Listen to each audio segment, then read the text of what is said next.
Hey, greetings. How are you today? Michael DDA here. Glad you're there. Thank you so much for joining me. We are going through Numbers 14 today.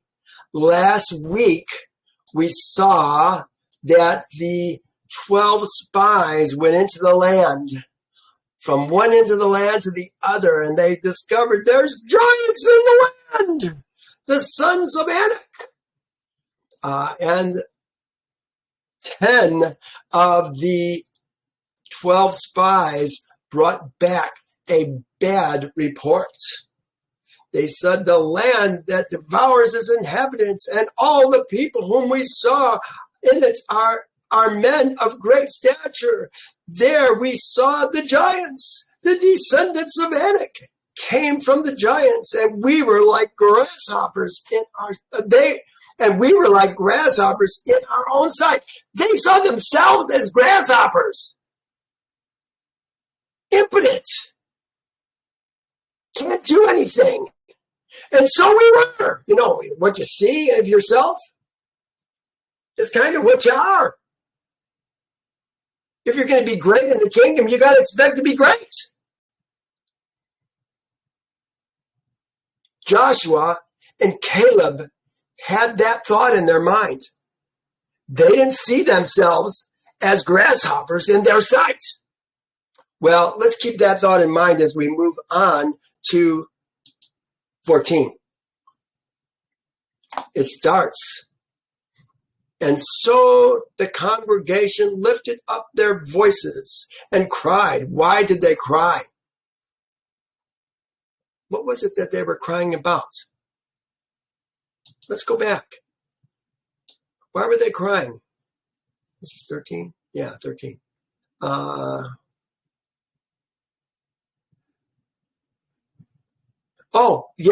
were crying because they were afraid. They too were afraid. They were put in fear that came from these men who gave this testimony. Now they're afraid. Listen to what they say. Oh my gosh. It's contagious. You know, does it sound like something that might have happened in 2020? A few people started talking about scary things that scared everybody else. Those that know Yehovah, those with some understanding and some knowledge, really I should say knowledge first, knowledge and understanding, had the wisdom not to be a part of this masked business. These vaccines that were taking place in our land that were scaring everybody into taking them. This is what's going on right here. The congregation lifted up their voices. They didn't cry. They added the word cried. And the people wept that night. Yeah, the people respond and Yehovah responds. So they're responding to what the spies said. Now Yehovah's going to respond. And all Israel's seed complained against Moses and Aaron.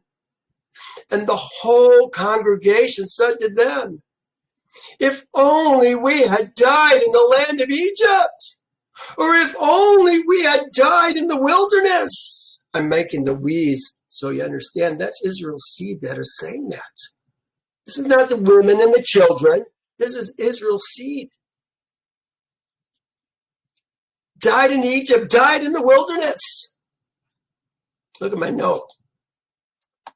The whole assembly is Israel's seed. When they're talking about the whole assembly, the congregation, the Adah, the whole congregation, we're talking about Israel's seed. Said to them, Moses and Aaron. The ladies aren't talking to Moses and Aaron. The men are talking to Moses and Aaron. These are men. This is not Gentiles. This is Ezra men. Men who have eaten the Passover, men who came out of the land of their birth. Really delivered from the land of their birth after they took the Passover. Then Yehovah delivered them, didn't he? Well, look what it then says. Why has Yehovah brought us to this land to fall by the sword? That our women, there is no word for wives, people. Let's understand that. There's nothing that says wives. Our wives, our women, Our women could be wives. They could be servants. They could be aunts, uncles that are under your care. There are women. Our women and our children. That's what it says. Our women. This is nashim. So it could be a wife. Some of these people are wives, what we would think of as wives. Remember that wives and husbands are legal terms given to us by the deep state. It's all about controlling families. So we got to get back. I never talk about my ex-wives. I talk about my ex-women because I want to know what we're talking about. Now, my first woman was a wife, unfortunately. My second one was not. My third one and any other subsequent ones will be women. My women. So they're complaining. Our wives, our women, and our children should become victims.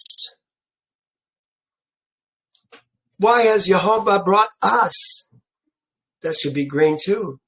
To this land to fall by the sword. They're going to fall by the sword. They're already speaking it. Do you think there's anything to the idea that what you say, you get, you bring it into creation? That's a thought for another day, but I think that has great validity. Would it not be better for us to return to Egypt? Look at that. They're talking about going back to Egypt. They have been in the wilderness for 14 months, close to 15 months. And now they're talking about going back to Egypt. They saw Yehovah deliver them from Egypt. They saw the 10 plagues. They saw what happened at Passover. They saw what happened when the Red Sea opened and they were able to cross. They saw the water coming out of the rock of Horeb. And now they're talking about going back to Egypt. But the people are going to get what they wished for. Only their sons are not going to be victims. They are going to be victors. We're going to see it today. So this did say children. This does not say sons. This says children. So in addition to the sons, their younger girls are probably going to make it into the land. But what we're talking about is sons actually inheriting the land. Girls don't inherit the land. Women don't inherit land. Sons inherit the land. Well, let's continue. So they said to one another, let us select a leader and return to Egypt. Can you imagine?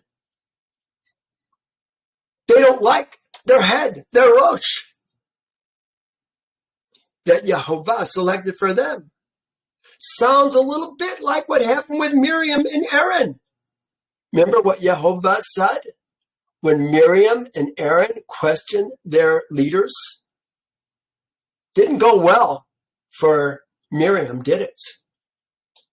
Then Moses and Aaron fell on their faces before all the assembled congregation, assembled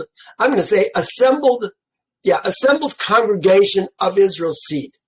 They're using that word assembled almost twice. So they're trying to figure out what to do it. They added some extra words. The assembly of the congregation. I think it's the assembled congregation, that people are all together. Israel's seed is together. The assembled congregation of Israel's seed.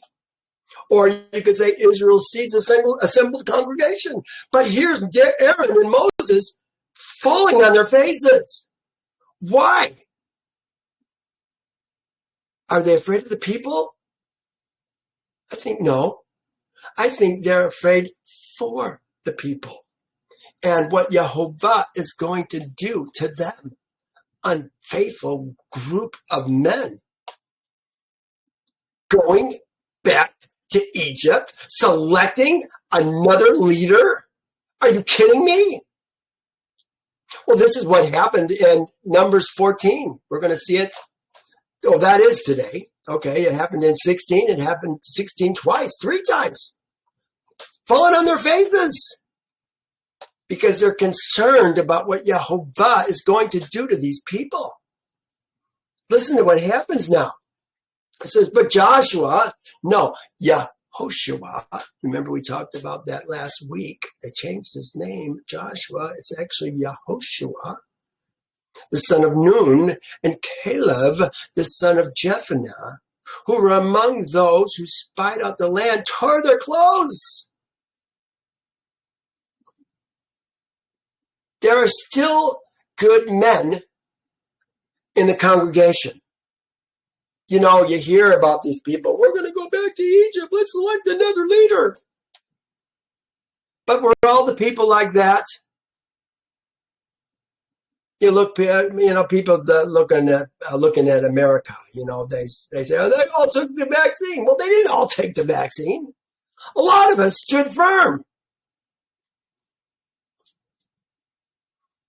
We trusted Yehovah. So they're still good men. I put relationships between Israel and the nations were clearly found. Oh, no, this is actually Glenn McWilliams' writings. But I think it's very pertinent, and he brings out some good points. Let's take a look at it. Relationships between Israel and the nations were clearly frowned upon. In other words, you didn't marry outside of Israel. The offspring of these relationships may also have been held suspect and treated with prejudice and discrimination. Remember, Caleb was the son of a Kenizzite, who was a son of Esau. I suggest to you that the isolation of Caleb may well have been the fruit of this prejudice against the offspring of these mixed marriages. Here we must take note that Jephunneh, the father of Caleb, is described in Torah and confirmed later in the book of Joshua to be a Kenizzite. And here's the verse about that. I'm not going to go into it. He's from the son of Esau.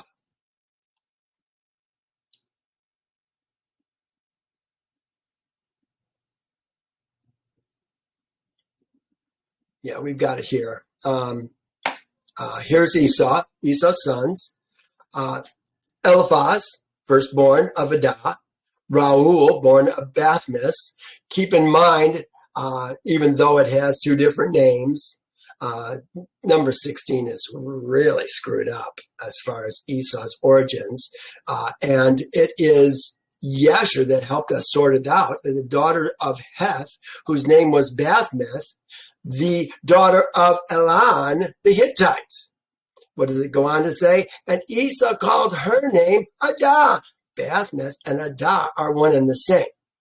So, but just to make the point, Eliphaz, sons of Eliphaz, were Temnah, Omar, Zepho, Gatam, and Kenaz. That's the Kenazite. So that's who we're talking about. Now, I'm going to drop down a little bit. This means that Amalek is Caleb's great uncle. The Amalekites. We just won against the Amalekites a year ago. We beat them, but we had to fight against them.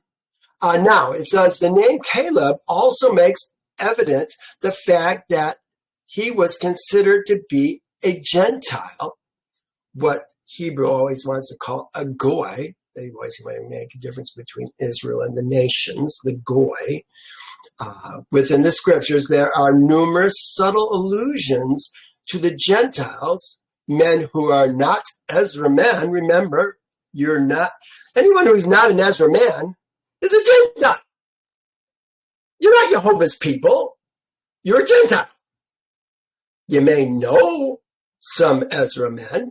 If you know me, you know an Ezra man.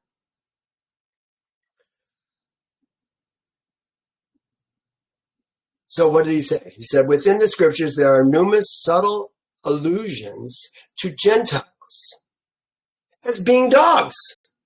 Why dogs?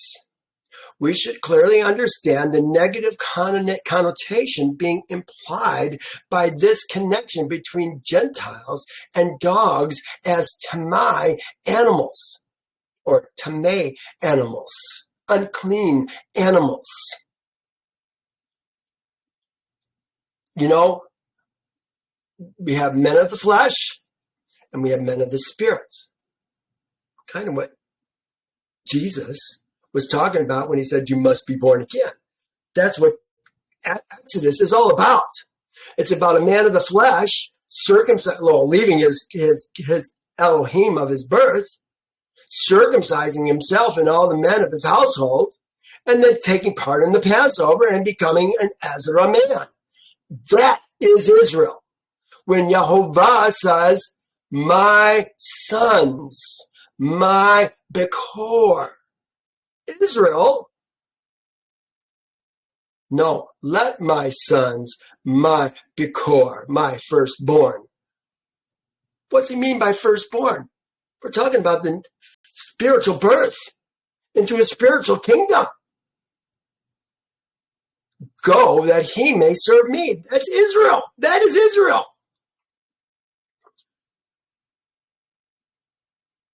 As a man of the flesh, we're unclean.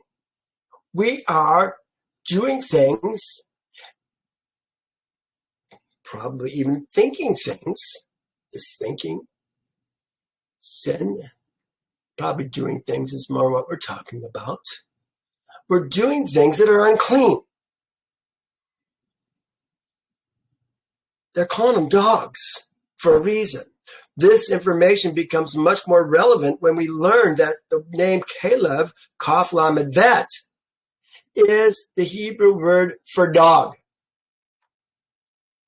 Caleb's mixed heritage and close genealogical heritage from the line of Esau may have caused his testimony and encouragement to enter the land to be viewed with skepticism and suspicion. It's possible. Remember Yahushua, he was from the tribe of Judah. Therefore, instead of joining with Caleb and encouraging the people, Caleb's fellow spies turned on him and contradicted his testimony with their own contrived evil report. The response and outcome of this evil report is the subject of our current portion. Numbers 14. Now, he goes on to say this. This is powerful. Listen carefully. Peer pressure often makes us think and act wrongly. Only by gaining knowledge and understanding will we wisely be able to stay on a righteous path. That's my words. But this is his words. After hearing the negative and discouraging report of the majority of the spies, Israel's seed are discouraged and distressed by their perceived predicament. Before we go further in this study, let me point out that it is possible for the majority to be wrong. You guys, that's where we're at right now. The majority has told us to get this COVID shot, to distance ourselves, to do all these things, the masks, all the nonsense that was put forth. That was the majority that was doing it. But who calls a conspiracy theorist a conspiracy theorist? Who calls a cult a cult? It's the majority of the people that do it. Whoever has the most on their side, the other one is a cult. Is it possible that Christianity is a cult? I think so. And that distresses me greatly. Because right now, people are waking up to what's been going on for generations.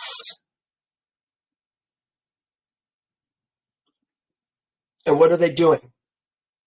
They're turning to Jesus, of all things, not Yehovah. They're following the Lord. They don't even know who the Lord is. Well, let me continue reading. This is my note still. The Torah warns us, you shall not follow the crowd to do evil, nor shall you testify in a dispute, so as to turn aside after many to pervert justice. Don't give a false testimony so that more people will be happy with you. Here is Joshua, Yahushua, speaking to the sons of the unfaithful men in this chapter. This is later on that he's going to say this, after we're in the land, after the sons are in the land, not the men who he's talking to right now. Here is Yehoshua speaking. Here Yehoshua speaks. No, here's Yehoshua. I'm going to say speaking. It doesn't make sense to say speak. Speaking to the sons of the unfaithful men in this chapter, after they had inherited the land in which their fathers said they would be victims. Oh, isn't that interesting? Here's what he says. Now, therefore, fear Yehovah. Serve him in sincerity and truth. And put away the Elohim, which your fathers served on the other side of the river. And in Egypt. They're talking about going back to Egypt. Serve Yehovah. And if it seems evil for you to serve Yehovah, choose for yourselves this day whom you shall serve, whether it be the Elohim which your father served on the other side of the river, or the Elohim or the Amorites, on whose land you dwell. But as for me and my house, we will serve Yehovah. Far be it from us that we should forsake Yehovah and serve other Elohim. What's the first commandment? I am Yehovah who brought thee out of the land of Egypt. You shall have no other Elohim before my face. Before me. For Yehovah, our Elohim, is he who brought us and our fathers out of the land of Egypt, from the house of bondage, who did those great signs in our sights and preserved us in all the way that we went and among all the people through whom we passed. We're going to see in Yasher, not so much in Torah, what happens during the 40 years. That'll be a couple weeks from now, probably, that we'll do that. But we're going to see all the places that they went, the time that passed. Torah doesn't really have much to say about it. Well, let's continue with 7. And they spoke to all the assembly, all Israel's seats assembly, saying, the land we passed through. This is Yahushua and Caleb. They're tearing their clothes, and now they're talking to the people. The people we passed through to spy out is an exceedingly, that land we passed through to spy out is an exceedingly good land.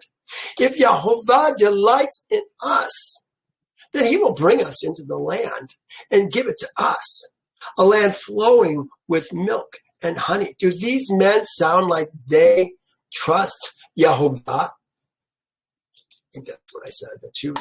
These are two men who truly know Yehovah and what he can do for them. I have more to say about that. Maybe this is the place where I'm going to say it. Only do not rebel against Yehovah. This is still Joshua and Caleb talking. Nor fear the people of the land. Look what he says. For they are our bread. They are our lechem. There's the word right there. Lechem. Our bread. Our food. Not literally. But we're going to take the land. It's going to be ours.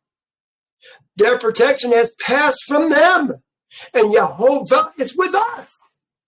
Do not fear. Here, some verses I just pulled out that I thought were good. Do not say a conspiracy concerning all that the people call a conspiracy. nor be afraid of their threats, nor be troubled. Yehovah of hosts, him you shall hallow. Let him be your fear. Let him be your dread. Proverbs says, the fear of man brings a snare, but whoever trusts in Yehovah shall be safe. Many seek a ruler's favor, but justice for a man comes from Yehovah. Here is Numbers 22. I think this is Balaam and Beor. So Moab said to the elders of Midian, now this company will, this is Midian talking when we're getting ready to come into them. So Moab said to the elders of Midian, now this company will lick up everything around us as an ox licks the grass of the field. You know, they have a better idea about who Yehovah was and how he can help his people than the people do. And Balak, the son of Zippor, was the king of the Moabites at that time. Here's just a couple verses later. It says, Elohim brings him out of Egypt. Who's him? Israel. The Ezra men. Remember, there is no plural form of Ezra. They are all the son. They are all the him. In this case, Elohim brings him out of Egypt. He has strength like a wild ox. He shall consume the nations, his enemies. He shall break their bones, pierce them with his arrows. He bows down, he lies down like a lion. And as a lion, who shall rouse him? Blessed is he who blesses you, and cursed is he who curses you. Here it says, this is Isaiah again. He will lift you up as a banner to the nations. From far, I think this is prophetic. Could this be after Yehovah returns and the dead Ezra men are raised back to life? Like we see in Psalms 50, verse 5. Like we see in Isaiah 26.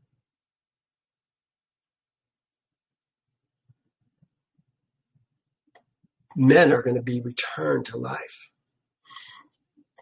We will lift up a banner to the nations from afar and whistle to them from the ends of the earth. Surely they shall come with speed swiftly.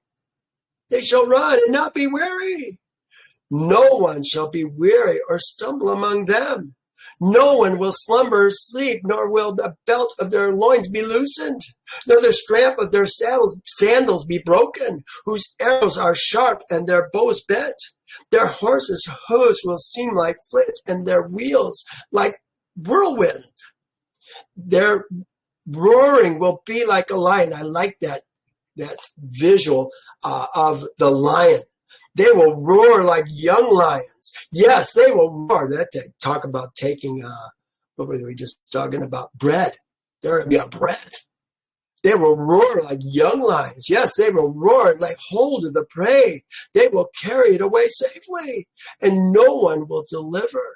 In that day, they will roar against them like the roaring of the sea. And if one looks to the land, behold darkness and sorrow, and the light is darkened by the clouds. You know, we have giants in our land also, who people are afraid of. But they are being taken down. Even as we speak today, they are being taken down. And the earth is being set free. Men are going to be sovereign. We won't have to have IDs to work. We won't have to have permits to do all kinds of things. We're going to be free again. And with that freedom comes a responsibility. Who will you serve? Yehovah or the Elohim of your fathers? See, we're going to have to choose. And it's going to be a lot easier to follow Yehovah. When I chose to follow Yehovah 25 years ago, I gave up my driver's license. I stopped using my social security number. I had to find other alternative ways to live. Soon, that's not going to be an issue. People are going to be able to live and work and make money on their own. But that comes with a decision. I think, Donovan said, you got to serve somebody. It may be the devil or it may be the Lord, but you got to serve somebody. Who are you going to serve? Yourself? You can be sovereign. It's all about me, choosing what's right and what's wrong. Yehovah chooses other people, other things. If we're going to follow Yehovah, we're going to follow righteousness. Take some of the decisions away from us. Well, we'll talk about that more in a minute. 14. And all the assembly said to stone them with stones. They were going to stone Joshua, Yahushua, and Caleb. Can you imagine? The only people who spoke truth, they're going to stone. Well, isn't that how the world has operated all along? I put, well, isn't this what flesh men do? Remember, we're talking about flesh men. I mean, these guys are supposedly Israel's seed. These aren't Gentiles. These are Israel's seed who are saying this. How much worse can you get? I said, well, isn't this what flesh men who say they are Yehovah's and have always, isn't this what flesh men who say they are Yehovah's have always done? Stone those who tell us the truth. That's what they do. They don't want to hear the truth. You know what? This is what's going on with the conspiracy theorists. People like me who've been saying since the towers fell that it was a false flag, that the buildings were imploded. People don't want to hear that. And so they cast you out. I lost a marriage. I lost all my friends. I lost my family, 3 children, because they did not want to hear that. They wanted to celebrate Christmas. They wanted to do everything that everybody else does. Follow the majority. My wife said, my woman said, my wife, she was my wife. My woman said, I want my children to grow up normal. What is normal? What the majority does? Or what Yehovah says is correct? You see, there's a difference. We don't understand it. Here it says, hear the words of Yehovah, you who tremble at his word. Your brethren, your Aki, who hated you, who cast you out for my name's sake and said, let Yehovah be glorified. They're casting out the righteous, saying, let Yehovah be glorified, that we may see your joy, but they shall be ashamed. Here in Isaiah 56, 57, 57, the righteous perishes, and no man takes it to heart. Merciful men are taken away. The righteous are perishing. Well, no one considers that the righteous is taken away from the evil. I was turning to righteousness in those days, and I got kicked out from my own family. This is what happens in the world. This is what's happening with Caleb and Joshua, Yahushua right now. That the righteous is taken away from evil. He shall enter into peace. The righteous is going to get the peace. They shall rest in their own beds, walking in his, each one walking in his uprightness. Remember we were talking about the sovereign man choosing what's right and what's wrong in his own heart? rather than following Yehovah's righteousness. That's why I say you got to make a choice. You're going to have a choice. It's going to be an easy choice if you love Yehovah. I think that when we talk about Isaiah 53, we're talking about the suffering servant. This is the men that we are talking about. Those men who were persecuted. I put this is who the suffering servant. This is who the suffering servant is in Isaiah 53. True Israel, who knows the Elohim, I guess that's all right, knows the Elohim and his strength and is persecuted. I think that's the suffering servant that we're talking about. You know, you get your Jesus focus and all the sound bites that you've heard, and it's hard to think differently. That's why I teach every week, is to help people understand the scriptures in a different perspective. Men are treated differently than women. Men don't come to Yehovah the same way a woman would.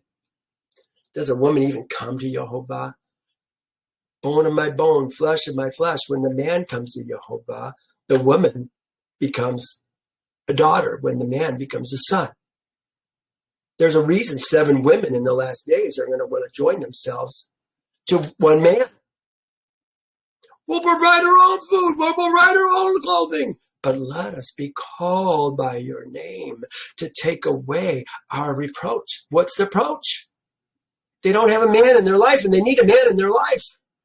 A woman has a duty to create, how do I say it? There's different duties and responsibilities for a man in Yehovah's kingdom than there is for a woman. A man is intended to follow Yehovah. A woman is intended to follow her man. Follow your man, ladies. Oh, but my man doesn't do things for Yehovah.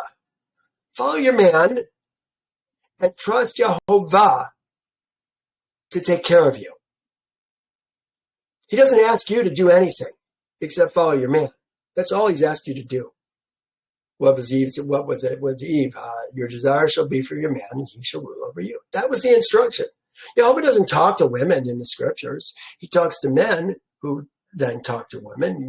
Women. Well, remember, Hannah was praying at the temple, and it was Eli who heard her and said, "Let it be done unto you." It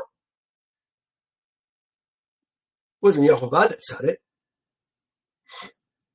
It appears that when Isaac's wife, Rachel, was that his wife, Rachel?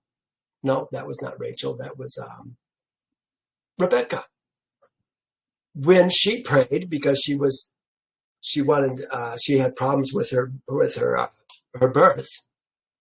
It makes it look like Yehovah answered her, but in Yeshua we find out that it was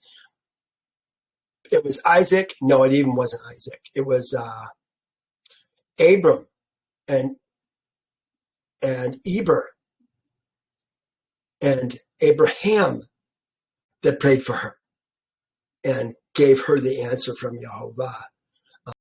The younger shall be higher than the older shall be more important than the younger. I forget how it goes.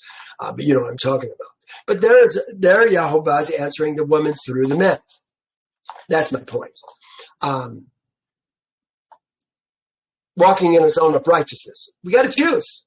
Are you going to walk in your own uprightness? Are you going to learn righteousness and not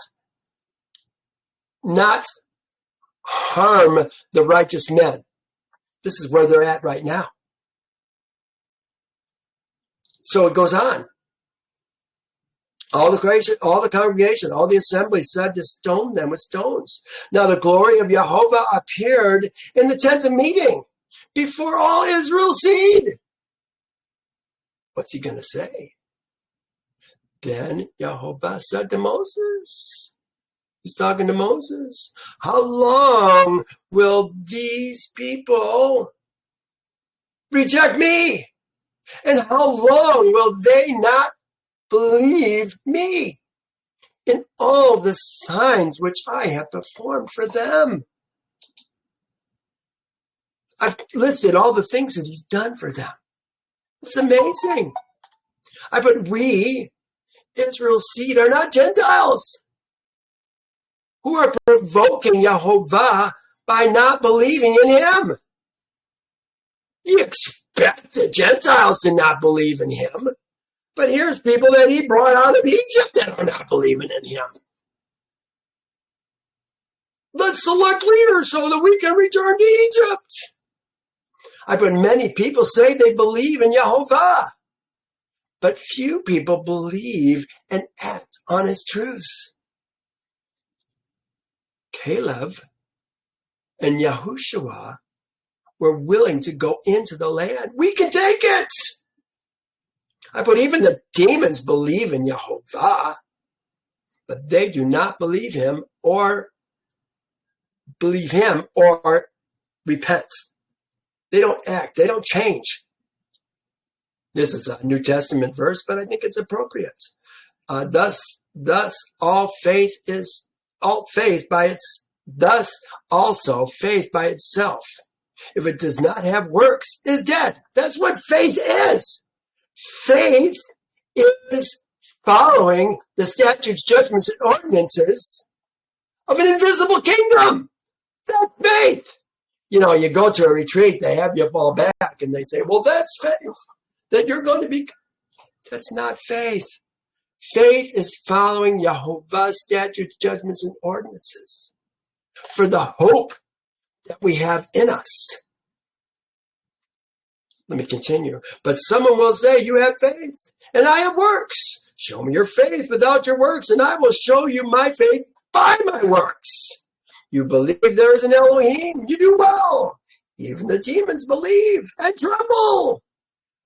But do you not know, O foolish man, that faith without works is dead? You can believe all you want. If it doesn't change your actions, you're not Yehovah's people. If you're not going to keep the Passover, you're certainly not going to become Israel.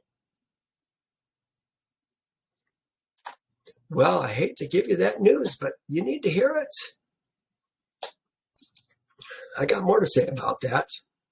Look what he says here. I will strike them with pestilence. This is Yehovah talking to Moses. I will strike them with pestilence and disinherit them. I will make of you a nation greater and mightier than they.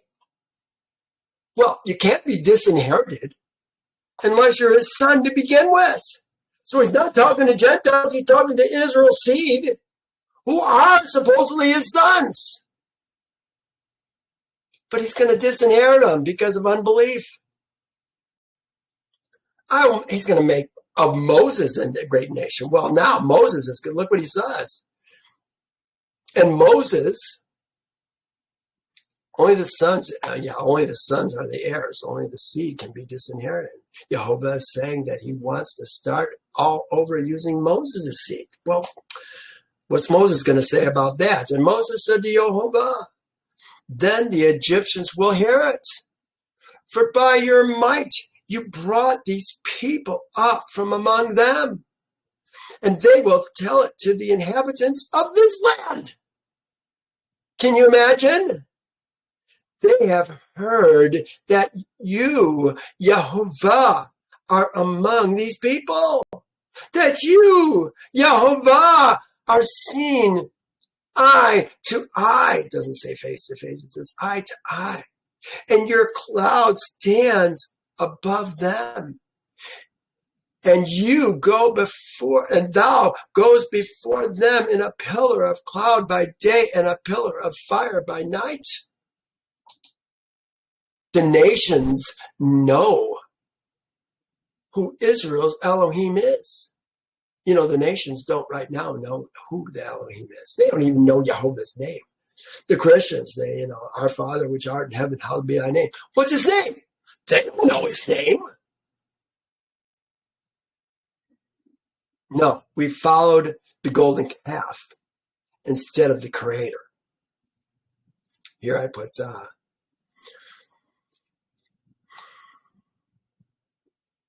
That was about face-to-face. I don't want to go through that again. Here, the nations know. Look what it said in Deuteronomy 4, 5 through 8. Surely I have taught you statutes and judgments, just as Yehovah, my Elohim, commanded me. That you, he's talking to Israel's seed, should act according to them in the land in which you go to possess. That's righteousness. Therefore, be careful to observe them, for this is your wisdom and this is your understanding in the sight of the peoples who will hear all these statutes and say, surely this great nation is a wise and understanding nation. Why? Because they follow Yehovah's ways. For what great nation is there that has Elohim so near to it as Yehovah our Elohim is to us? For whatever reason, we call upon him. And what great nation is there that has such statutes and righteous judgments as are in all this Torah, which I set before you this day? The nations know. If he kills the nations, what's it going to mean? Look what he says. Now, if you kill these people as one man, as one ish is the word they're using there. It's plural he. The Ezra, remember there is no plural of Ezra. They're all his son. That's why he can disinherit us. Then the nations will have heard of your fame, or who have heard of your fame will speak, saying, because Yehovah was not able to bring this people to the land which he swore to give to them. Therefore he killed them in the wilderness. May it never be. Look at this. Moses is, in a sense, conversing with Yehovah. Moses is so close to Yehovah that he can even reason with him. And now, I pray, let the power of, look what it says, my Lord, that's the power of Adonai. Moses is the only one who calls Yehovah Adonai, my master. Let the power of Adonai, my master, be great. Just as thou hast spoken, saying, now he's going to repeat what he's heard in the past. Yehovah is long-suffering and abundant in mercy, forgiving iniquity and transgression. He's using Yehovah's own words against him. But he by no means clears the guilty, visiting the iniquity of the fathers on the sons to the third and fourth generation. Here's sons. Doesn't say children, it says sons. Banim. But how can the curse be broken? How do we break the curse? By Israel loving Yehovah with all their lavav, that's their heart, and nefesh, that's their soul, thoughts and emotions, and me'od, those are the actions done in following the invisible Elohim and keeping his statutes, judgments, and ordinances. That's me'od. They call it actions. Here, I put a video together. This is where it is on my site. If you go to Torah 101, click on Torah 101. This is it here. Loving Yehovah, Torah 101. Heart, soul, strength, might. We talk about the me'od. You need to find out about this. This is very important information. And Yehovah passed before him and proclaimed. This is Yehovah passed before Moses and proclaimed, Yehovah, the Yehovah, no, Yehovah, Yehovah Elohim, merciful and gracious. See, he heard him on the mountain, apparently. Long-suffering and abounding in goodness and truth, keeping mercy for thousands, forgiving iniquity and transgression and sin. That's what he's quoting right here. By no means clearing the guilty, visiting the iniquity of the fathers upon the sons and the sons' sons to the third and fourth generation.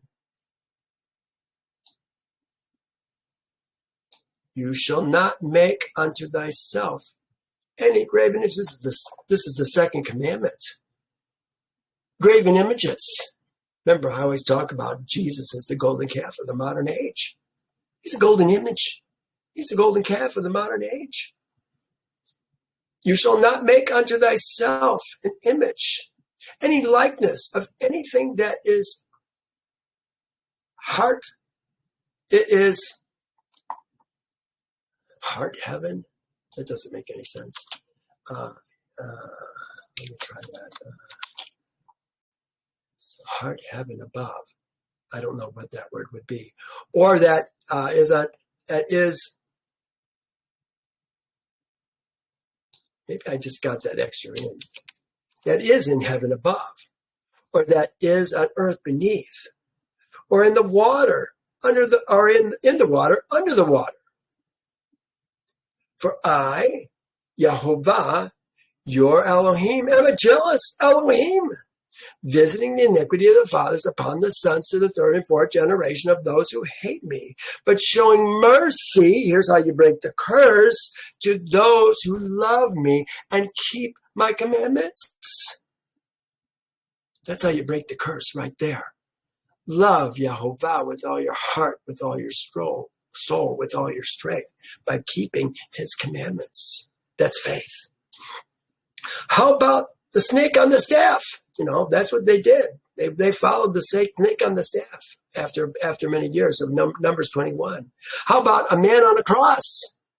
Jesus, the golden calf of the modern age. How about a flag? I pledge allegiance. I don't pledge allegiance to a flag. My allegiance is to Yehovah. It's always been to Yehovah. How about Mother Mary statue? You know, people got Mother Mary statues in their freaking backyard, front yard, some of them. Now, these are the commandments, the statutes, the judgments, which Yehovah, your Elohim, commanded to teach you, that ye may do them in the land which you go to possess, that thou might fear Yehovah, thy Elohim, to keep all his statutes and his commandments, which I command thee, thou and thy son, and thy son's son, all the days of thy life. This is why we teach it to our fathers, our sons, and our sons' sons. They put children and children's children. No, sons and sons' sons, all the days of thy life, and that thy days may be prolonged. Hear therefore, O Israel. Who's Israel? The Ezra men, and observe to do it, that it may be well with thee, and that ye may increase mightily, as Yehovah Elohim of thy fathers has promised thee, in the land that floweth with milk and honey. Hear, O Israel, Yehovah our Elohim is first, and thou shalt love Yehovah thy Elohim with all thy heart, with all thy soul, the lavav and nefesh, and with all thy might, the me'od. And these words which I command thee this day shall be in thy heart, and thou shalt teach them diligently unto thy sons, and shalt talk of them when thou sittest in thy house, and when thou walkest in the way, and when thou liest down, and when thou risest up.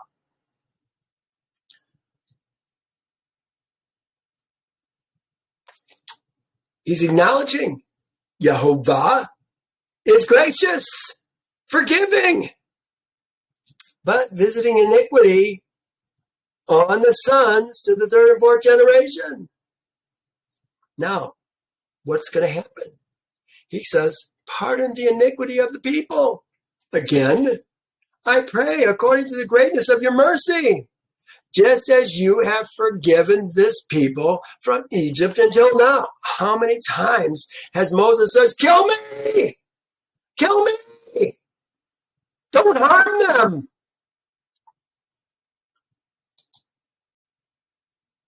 Talking about the evil that they do to the people. Moses has interceded. This might even be the one I was just thinking about. Moses has interceded for the hard-hearted people before.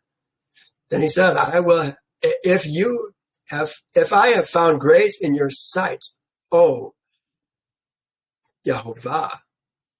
Oh, my master. No, that's Adonai. Oh, if I found favor in your sight, Adonai.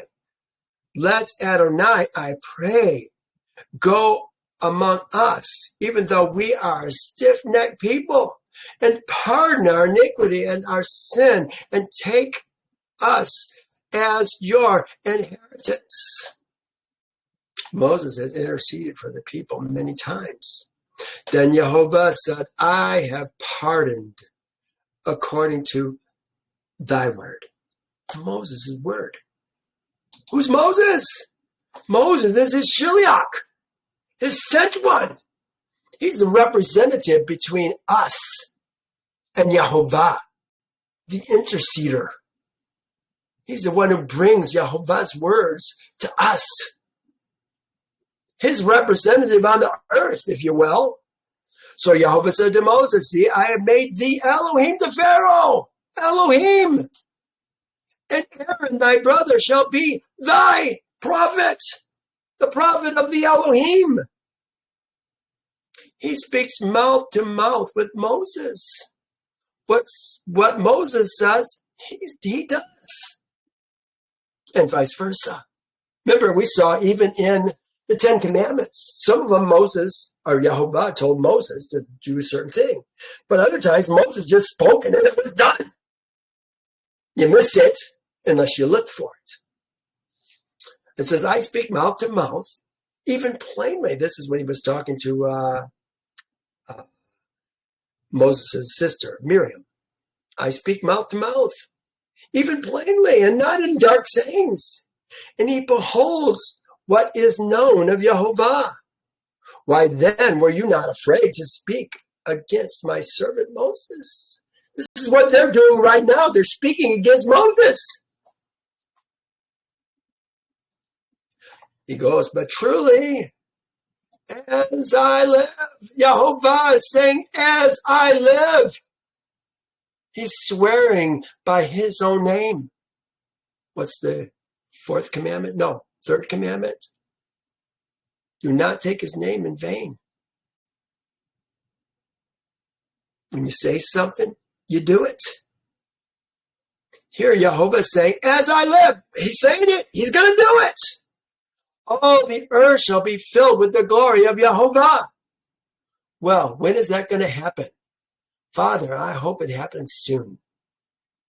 I said, but Yehovah is swearing by himself. Will we believe him? I think this is a prophetic statement for the last days. Even now, at every Passover, Yehovah is raising up Israel's seed from out of the places where he has scattered us. Will we leave his glory, pillar of fire and smoke, over us? Will we have his glory over us for all the earth to see? Are we waiting for him, or is he waiting for us? See, that's the thing. By teaching men to follow Yehovah and become Ezra men, I believe we can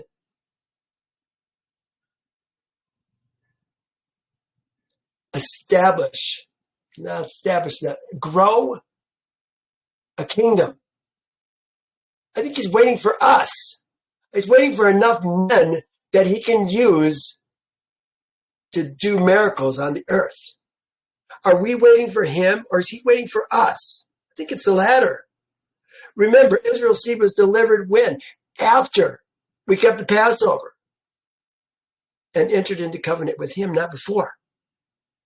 No, Israel's seed stayed in Egypt until they kept the Passover. Then he led his people out.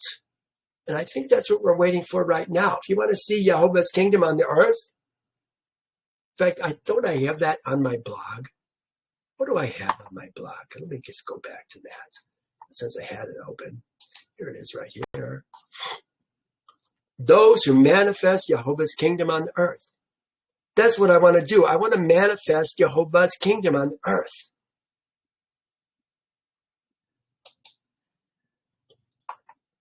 But truly, as I live, He's swearing by himself. All the earth shall be filled with the glory of Yehovah.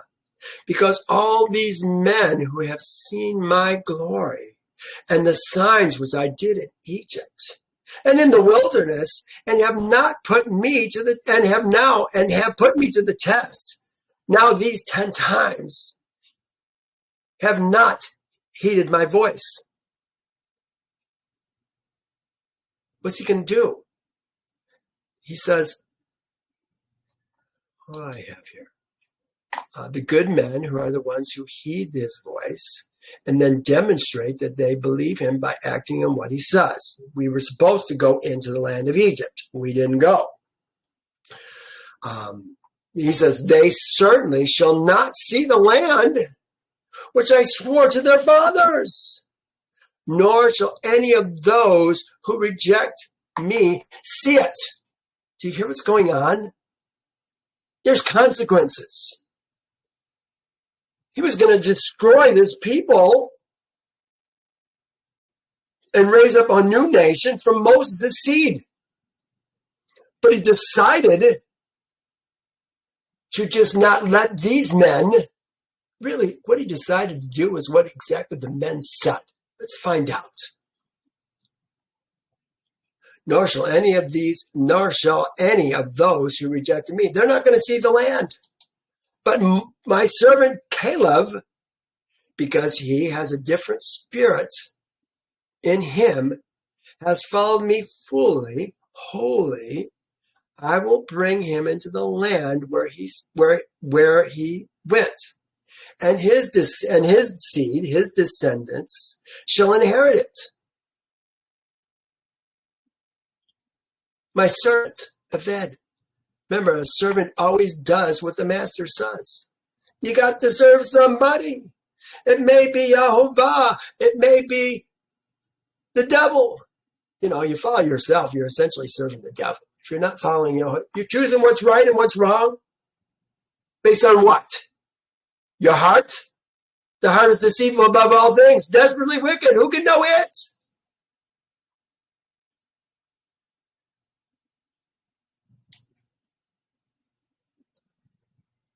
What does he say? I will bring into the land, and his descendants shall inherit it. His descendants, his seed is the word they're using for that. Caleb's seed. Remember, Caleb, he's saying Caleb. Why is he saying the dog? Because that's what they're referring to him as, a dog, a Kenizzite. But yet he and his descendants are going to inherit the land. The rest of you who want to go back to Egypt, you're not going to inherit the land. Now look what he says. We're only up to 25. We got to go to 45. Now the Amalekites and the Canaanites dwell in the valley. Tomorrow move out into the wilderness by way of the Red Sea. This is what he's saying. He's talking about going out to the wilderness by the way of the Red Sea. We're going back. He's sending us back. Because the Amalekites, remember, Amalekites come from Esau. The Canaanites, they come from Ham. Both wicked men, wicked entities, wicked nations. Yehovah sending us back the way we came. And Yehovah spoke to Moses and Aaron, saying, how long shall I bear this evil assembly who complain against me? I have heard the complaints which Israel's seed make against me. This is what's happening politically right now. The people need to wake up. But spiritually, oh, yes, isn't this what's happening? Listen to this. Let me just read the whole thing. It's far easier to take the people out of Egypt than to take Egypt out of the people. See, this is where they're at right now. They took the people out of Egypt, but the people are still in Egypt, if you will. And that's where we're at right now politically. The people have been following the deep state for so long, it seems wrong for them not to. Isn't that what we're supposed to do? They do things like Romans 13, submitting to higher authorities, not realizing that those higher authorities are synagogue authorities, not political authorities. I'm not talking about Caesar. We're talking about the rabbi who's teaching you Torah. They're the ones who reward good and punish evil. But we have twisted it so around, and I blame the Catholic Church for it. I blame the deep state for it, the publishers who publish the Bibles, for doing that. They want us to submit to their authority, not realizing who the higher authority is. That's what's happening politically right now. People have to wake up. But spiritually, they're sound asleep. And I think they're actually going backwards spiritually by turning to the golden calf of the modern age instead of Yehovah. That's what's happening right now. I see it everywhere. You go on Telegram, all these people are there, we got to go back to Jesus. No, you don't.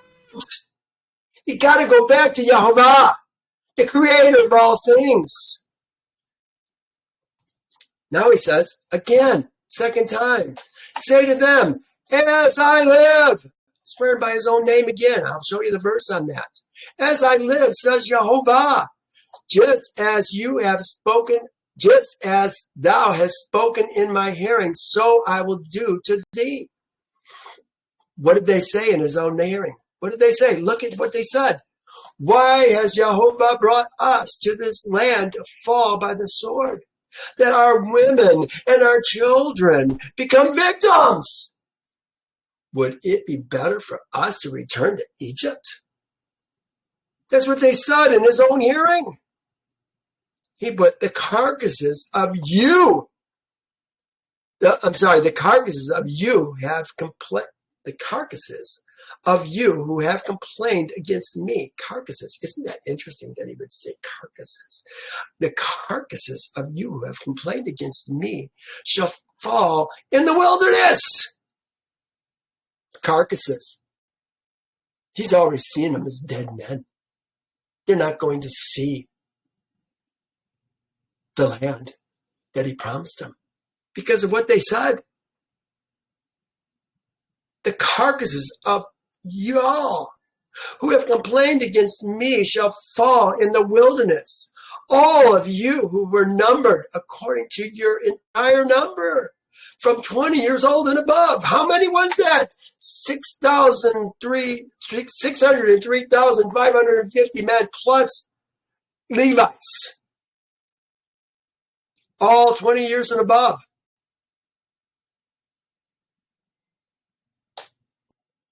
Minus 2 and their sons, Caleb and Joshua.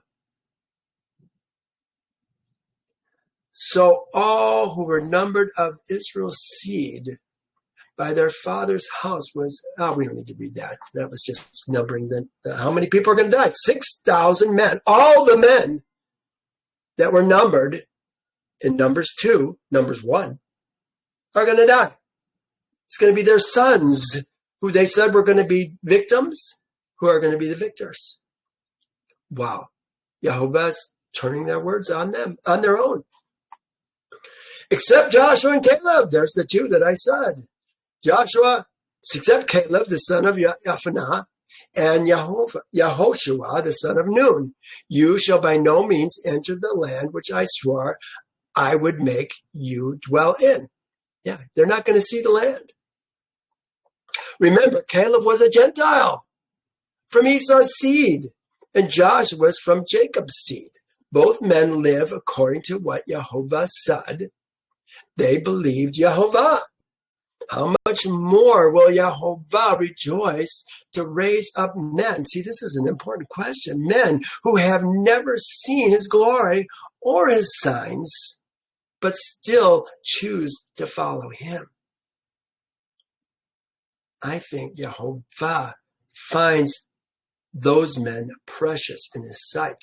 They haven't seen the great hand, the great finger of Yehovah, the hand of Yehovah, the arm of Yehovah. They just trust him for his words. Oh, I wanted to talk about Let me just go. We're on this one right now, 30. Remember 30. I want to go back to this. Oh, no, it wasn't there. Where was it? Was it the last time he said it? As I live? No, I must have it someplace else. Let's go back to 30. Okay.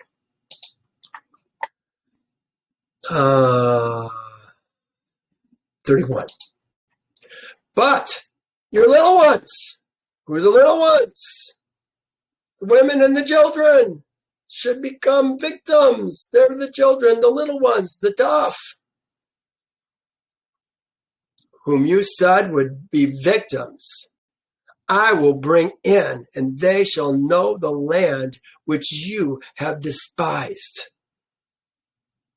It's going to take 40 years, but they're going to inherit the land. The people are going to get what they professed. That's what they professed. We will die by the sword, and our women and our children should become victims. The people are going to get what they professed. Only their children are not going to be victims. Instead, they're going to be victors. Children, that's the tough again. Those under 20. Everybody under 20 is going to survive. I put apparently their women, bone of their bone, flesh of their flesh, what we would call wives, died with them. They went with their husbands. Now, will they be raised in the last days? Maybe. Maybe not. They're Ezra men. Did they keep the Passover? Did they continue to keep the Passover? I'm guessing they didn't, judging by how many people needed to be circumcised. When we finally did come into the land, we crossed the river, and we had a pile of foreskins. So a lot of people didn't keep the Passover. Now he goes on. But as for you, your carcasses shall fall in this wilderness, and your sons shall be shepherds in the wilderness 40 years, and bear the brunt of your infidelity until your carcasses are consumed in the wilderness. He's going to keep the sons in the wilderness until the last of these men die. I put, why 40 years? He could have plagued them like he was going to do to the 10 spies who brought back the evil report. This is why Moses pleaded with them, because he was going to plague them.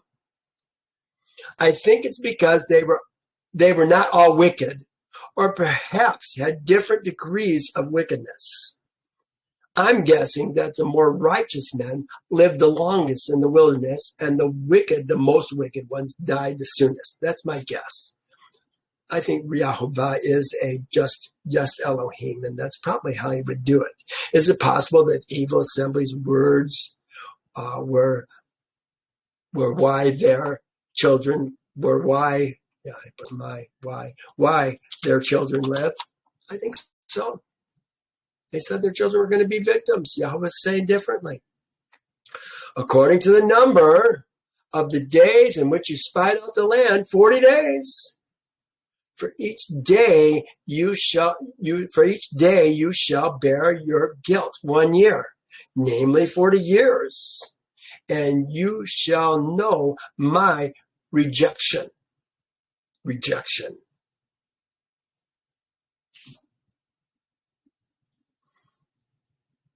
They scorned him. That's what it said in 14:11. And Yehovah said to Moses, how long will this people scorn me? How long will they not believe in the signs I have performed in their midst? Yeah, they just could not get Egypt out of the men. It was hard. Now it says, and I, Yehovah, have spoken this. I will surely do so to all the evil assembly who are gathered together against me.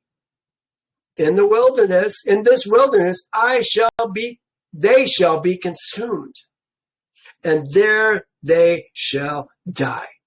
You know, I love this. I, Yehovah, have spoken this. Remember what Yehovah says he does. Look at this is the first time it came to my understanding that swearing by Yehovah's word is so important. He swears by his own word. I will put my spirit in you. You shall live. This is Ezekiel. And I will place you in your own land. Then you shall know that I, Yehovah, have spoken it and performed it, says Yehovah. He did. He swore by his own name before and after. He's going to bring us to the land, but not these guys.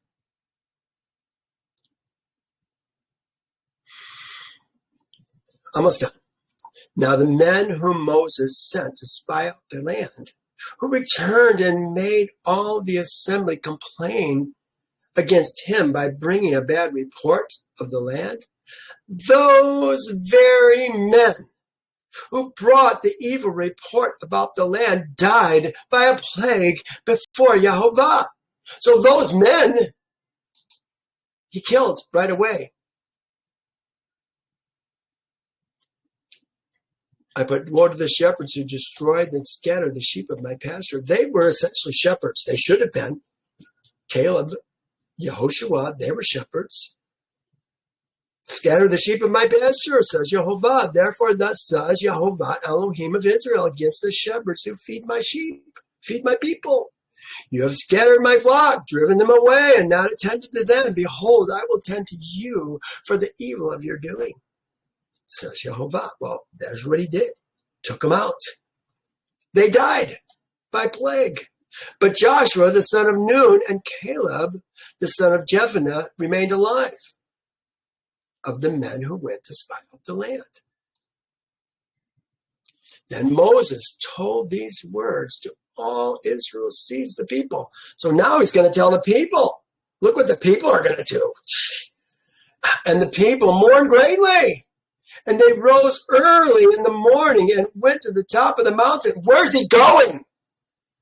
They're going to do now what Yehovah told them to do when they said, take the land. But now he's not going to go with them. Look at this. They rose early in the morning and went to the top of the mountain saying, here we are. We will go to the place which Yehovah has promised, for we have sinned. Now they're repenting.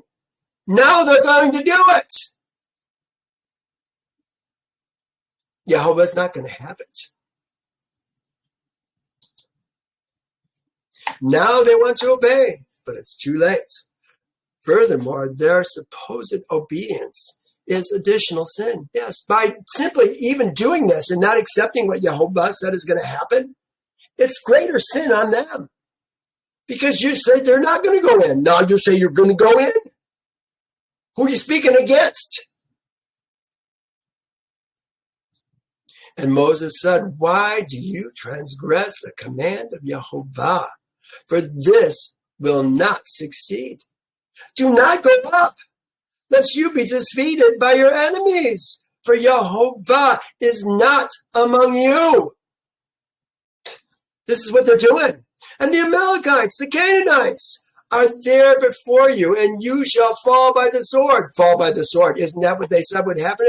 Why has Yehovah brought us to this land to fall by the sword? Again, telling them exactly the same thing. Because you have turned away from Yehovah. Yehovah will not be with you. But they presumed. Isn't that so funny? They needed to learn Yehovah. And they needed to follow Yehovah and not presume that he will follow them. See, that's what they were doing. They were presuming that Yehovah would follow them when they decided to obey him finally, even after he said, you're not going to go into the land. But they presumed to go up to the mountaintop. Nevertheless, neither the ark or the covenant of Yehovah nor Moses departed from the camp. They went by themselves. Many people presume a lot of things due to their ignorance of Yehovah's word. Many presume that they are his when they have never even left the Elohim of their birth. Remember the first commandment that he gave to his Ezra men on the mountain. I am Yehovah, I, Yehovah. No, and Elohim spoke these words, saying, I am Yehovah, your Elohim, who brought you out of the land of Egypt, out of the house of bondage. You shall have no other Elohim before me.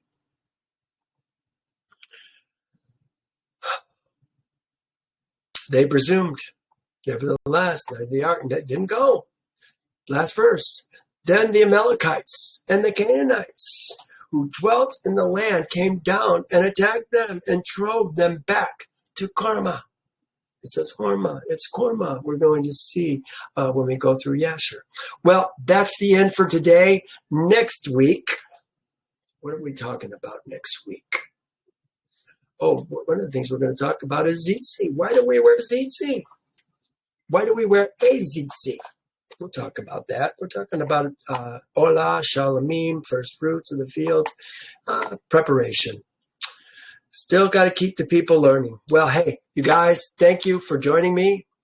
I really appreciate you being here. If you liked what I had to say, if I've challenged your thinking, please like my video. It really helps me, even just me. It helps other people see it, but it helps me too. Just I know somebody's there, somebody's listening. All right. Well, you guys have a wonderful day. See you next time.